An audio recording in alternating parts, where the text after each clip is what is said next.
Hello everyone, स्वागत है मेरे चैनल पे फिर एक बार। आज का वीडियो बहुत इंपॉर्टेंट रहने वाला है क्योंकि हम बात करने वाले डायरेक्ट सेकेंडरी इंजीनियर की कॉलेज लिस्ट कैसे बनाएं, पूरा डिटेल में मैं बताने वाला बहुत सिंपल तरीके से। तो वीडियो पूरा देखना, तभी आपको समझेंगे। चलो वीडियो को शुरू करते हैं। सबसे पहले हम बात करेंगे कॉलेज लिस्ट कैसे बने। हमारा परसेंटेज के हिसाब से बनाना पड़ता है। हमारे परसेंटेज कितने हैं वो रियलिटी है, परसेंटेज जितना है उसके ऊपर ही आपको बनाना है। क्योंकि पहले कॉलेज डालने के लिए आपको होते हैं 300 फॉर्म, यानी कि 300 कॉलेज डालने के लिए 300 ऑप्शन होता है। 300 कॉलेज आप डाल सकते हैं, पूरा पूरा फॉर्म होता है। 300 कॉलेज डालने का ऑप्शन होता है, सीटी से दिया हुआ 300 कॉलेज डालना होता है आपको। उसके बाद क्योंकि आप बोलेंगे इतना कम क्यों डाला, 300 के 300 भी डालने का क्यों, क्योंकि आपको एक कॉलेज लगना हाथ में ज़रूरी है, वही बहुत इंपॉर्टेंट है। लेकिन कैसे बनाना लिस्ट मैं उसको बताऊंगा। सबसे पहले गवर्नमेंट की बनाना, क्यों, क्योंकि गवर्नमेंट कॉलेज अच्छे होते हैं, गवर्नमेंट को भी चांस होते हैं आगे प्लेसमेंट के लिए। और उसके बाद पुणे के मैंने बताया CUP हो गया और VJIT हो गया मुंबई का, ऐसे स्टार्टिंग में वो डालने का। क्यों, क्योंकि आपको जब वो कॉलेज लगेगा तो ऑटो फ्रीज नहीं होगा। ऑटो फ्रीज क्या होता है, जब तुमने आसपास का कॉलेज डालो तुमको पसंद नहीं लेकिन वो लग गया तो आपको उधर ही जाना पड़ेगा, आप कैपराउंड नहीं खेल सकते। इसलिए स्टार्टिंग का जो कॉलेज है अपने हिसाब से नहीं डालने का, बहुत बड़ा डालने का, क्योंकि लगा या नहीं लगा, क्योंकि बड़ा कॉलेज डालने का एक नंबर पे, क्योंकि ऑटो फ्रीज नहीं होगा। फिर आपको ऑटो फ्रीज हुआ तो कैपराउंड खेल सकते हैं, ऑटो फ्रीज नहीं होना चाहिए, क्योंकि फिर वो होने के बाद आप कैपराउंड नहीं खेल सकते। तुमको वही कॉलेज लेना पड़ेगा, ये ध्यान में रखना स्टार्टिंग पे। फिर आपको क्या करना है, गवर्नमेंट की लिस्ट, उसके बाद बड़े प्राइवेट की लिस्ट, उसके बाद मिडिल प्राइवेट की लिस्ट, फिर भी लो कैटेगरी की भी रखने का, क्योंकि चारों स्थान रखना आपको जरूरी है। बड़ा, उससे भी थोड़ा छोटा, उससे भी थोड़ा छोटा और फिर छोटा। क्यों, क्योंकि कॉलेज लगना इंपॉर्टेंट है। बहुत कैटेगरी होती है, OBC ST ओपन ऐसा होता है।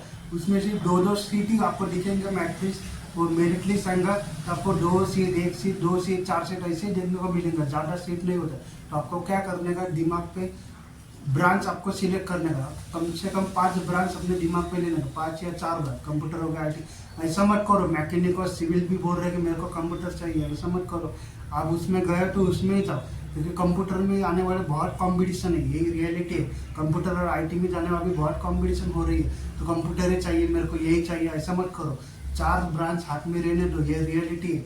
फॉर एग्जाम्पल कंप्यूटर हो गया, IT हो गया, ENTC हो गया, मैकेनिक हो गया या फिर इलेक्ट्रिकल हो गया, ऐसा 5 ब्रांच हाथ में रखो तो टेंशन नहीं रहता। 5 ब्रांच में से कौन सी भी लगा आप ले सकते हो, क्योंकि फिर आप क्या करते हो, कंप्यूटर IT, मेरे को कंप्यूटर IT चाहिए, होते हैं 75% मार्क्स होते हैं। फिर क्या करते हैं, कंप्यूटर ही डालते, मुझे लगा नहीं कॉलेज, ओए भाई मेरे को कॉलेज नहीं लगा, तेरे मार्क्स कम है, कॉम्पिटिशन बहुत है कंप्यूटर में, तूने सारे कंप्यूटर डाले, एक तो ब्रांच अलग डाल।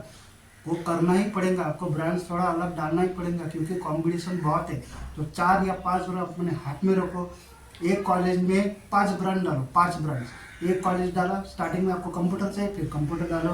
दूसरा क्या चाहिए, IT चाहिए, फिर IT डालो। चौथा क्या चाहिए, ENTC चाहिए, ENTC डालो। पांचवा क्या चाहिए, इलेक्ट्रॉनिक। छठा क्या चाहिए, मैकेनिक। ऐसे ऑप्शन बनो तो कैसे लिस्ट ऐसे अच्छी बनती है। आपको 4 ऑप्शन डालने ही पड़ेंगे, क्योंकि डायरेक्ट सेकंड ईयर से 10% ही कोटा होता है, छोटा होता है। 1 सीट, 2 सीट, 3 सीट, ओपन को 2 सीट, EWS को 1 सीट, ऐसा ही होता है। फिर आप बैठने चाहिए। और ऐसा मत सोचना EWS को है या ओपन को मेरे को ये सीट नहीं मिलेंगे, ऐसा ना होता है।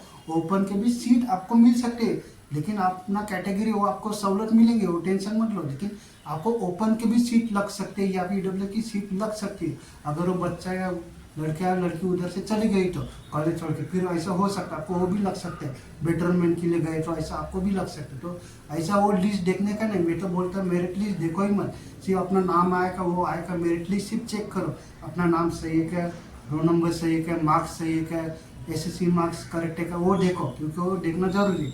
लेकिन जब सीट मैट्रिक्स आएंगी वो मत देखो, वो देख के कुछ फायदा नहीं होने वाला। उसमें 2 सीट, 1 सीट खाली ऐसे देखने को मिले। आपको पूरे कॉलेज डालने, 60 to 60 कॉलेज डालो, आसपास के भी डालो, बड़े भी डालो, गवर्नमेंट के डालो, उसके नीचे के भी डालो। ऐसा कैटेगरी बनो, फर्स्ट, सेकेंड, थर्ड, फोर्थ, ऐसे। गवर्नमेंट बड़ा, फिर प्राइवेट बड़ा, प्राइवेट थोड़ा सा छोटा, फिर उससे भी छोटा, ऐसा रखो। क्योंकि फिर टेंशन नहीं रहेगा, आपको कॉलेज मिलना चाहिए।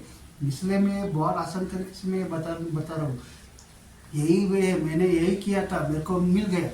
मेरे को ENTC मिला था, डायरेक्ट मिल गया, यही पहले राउंड में मिल गया। क्योंकि पहले राउंड में मिलना ये, फिर आप बेटर में जाओ, ये खेल सकते हैं। आपको ऑप्शन होता है लेकिन आपको हाथ में कॉलेज होना बहुत इंपॉर्टेंट है गाइस। इसलिए मैं बोल रहा हूँ आपको हाथ में कॉलेज होना इंपॉर्टेंट है, इसलिए मैं ये बता रहा हूँ ये ट्रिक यूज़ करो। बहुत सिंपल तरीके से मैंने ये समझा है, यही यूज़ करो क्योंकि यही यूज़ करेंगे आपको 100% कॉलेज लगेगा, गारंटी मेरी। मैं झूठ नहीं बोलूँगा, कुछ भी बकवास नहीं कर रहा हूँ, जो रियलिटी यही बताना हुआ आपको। कॉलेज ज़्यादा से ज़्यादा डालने, दूसरी बात ज़्यादा से ज़्यादा 5 ब्रांच या 4 ब्रांच डालनी है। उसके बाद आपको कॉलेज लिस्ट सही से बढ़ाना है कि गवर्नमेंट की डालो कि प्राइवेट बड़े वाले MIT हो गए, COEP हो गए, उसके बाद थोड़ा नीचे वाले JSP में ऐसा कुछ हो गया, फिर उसके बाद लो ऐसा लिस्ट बनाओ ऊपर से 100% टू 60%, 60% टू 50%, 50 टू 40 ऐसे भी बनाओ, क्योंकि तो टेंशन ना रहेगा मेरे को कॉलेज मिला नहीं मैं क्या करूँ, ऐसा नहीं होना चाहिए। एक कॉलेज मिला तो बेटरमेंट खेल सकते हो, ये मैंने बताया, यही बहुत इंपॉर्टेंट रूल है, आपको समझ में आना चाहिए था, यही मेरे को बताना था आपको। होप आपको समझ में आया। वीडियो को ज़्यादा से ज़्यादा शेयर करो, चैनल पर नए हैं तो सब्सक्राइब करो। चलो मिलते हैं अगले वीडियो के लिए, तब तक के लिए बाय।